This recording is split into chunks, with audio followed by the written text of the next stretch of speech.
शेतकरी मित्रांनो नमस्कार। जर शेतकरी मित्रांनो आल्या पिकामध्ये तुमचेही जर असे स्टंप काळे होत असेल बघा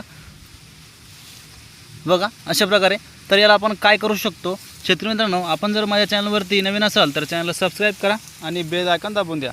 बघू शकताय अद्रक पिकामध्ये कंदकूज तर झालेली नाही आहे, पण सध्या आता ह्या वातावरणामध्ये आज रोजी आपल्याला एक दोन स्पॉट असे सापडलेत की जिथं बघा फक्त स्टंपच काळे होत आहेत। बघा आता हे बघा खाली चांगलं आहे, बघा ह्याचं जो कंद दिसतंय तुम्हाला हे चांगलं आहे, फक्त इथं काळवट पण आलेलं आहे आणि बुरशीची सुरुवात आहे।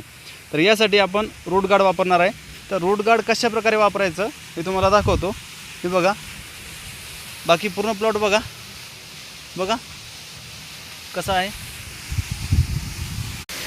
तर तुम्ही बघू शकता मित्रांनो, हा आहे 500 लिटरचा बॅलर आणि याच्यामध्ये आपण टाकलेलं आहे 2 लिटर रूट गार्ड आणि 4 ते 5 किलो गूळ आणि 4 किलो बटाटे, ते पण उकळलेले बटाटे मॅश करून। आणि या द्रावणाला आज होत आहेत 6 ते 7 दिवस आणि 6 ते 7 दिवसानंतर याच्यामध्ये बघा अशा प्रकारे वर थर आलेला आहे फेसचा आणि हे तयार झालेलं आहे। हे आपल्याला ड्रिचिंग करू शकताय पंपाने किंवा मग ड्रिपने पण सोडू शकता। बघा आपण ह्या टाकीला एक आउटलेट काढलेलं आहे अशा प्रकारे आणि ह्या आउटलेटमधून आपण अशा प्रकारे हे जे द्रावण आहे औषध हे एका 15 लिटरच्या कॅनमध्ये भरत आहोत बघा।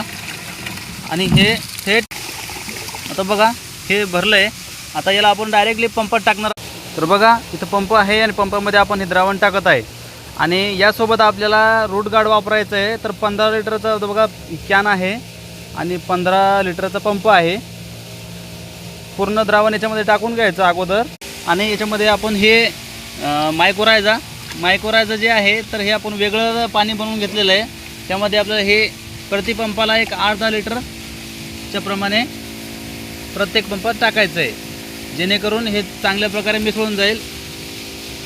सुरुवातीपासून सांगतो शेतकरी मित्रांनो, सुरुवातीला आपल्याला फक्त हे द्रावण 6 ते 7 दिवस 5 ते 7 दिवस भिजू घालायचं आहे। त्यानंतर भिजवल्यानंतर हे सोडण्यासाठी तयार होतं। ज्यावेळेस आपल्याला ड्रिचिंग करायची आहे बघा पंपाच्या सहाय्याने ड्रिपमधून सोडायचं आहे, त्यावेळेस आपल्याला मायक्रोरायझा वेगळा ॲड करून घ्यायचा आहे किंवा मग त्या बॅलरमध्ये सुद्धा तुम्ही ॲड करू शकता। तर व्हिडिओ कसा वाटला शेतकरी मित्रांनो नक्की सांगा आणि चॅनलवरती नवीन असाल तर चॅनलला सबस्क्राईब करून घ्या आणि पूर्ण जैविक पद्धतीने हा प्लॉट डेव्हलप केलेला आहे बघा। व्हिडिओ आवडल्यास लाईक पण करा। धन्यवाद।